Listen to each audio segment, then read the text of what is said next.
బొట్టు పెట్టి పూజ చేసి గడ్డి మేపి పాలు తాగి వయసు ముదిరి వట్టిపోతే గోవు తల్లే కోత కోత.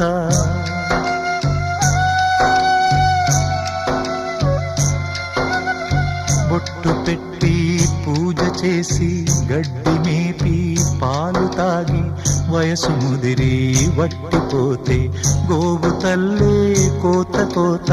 విత్తు నాటి చెట్టు పెంచితే చెట్టు పెరిగి పళ్ళు పంచితే తిన్న తీపి మరిచిపోయి చెట్టు కొట్టి కట్టెలమ్మితే లోకమా ఇది న్యాయమా?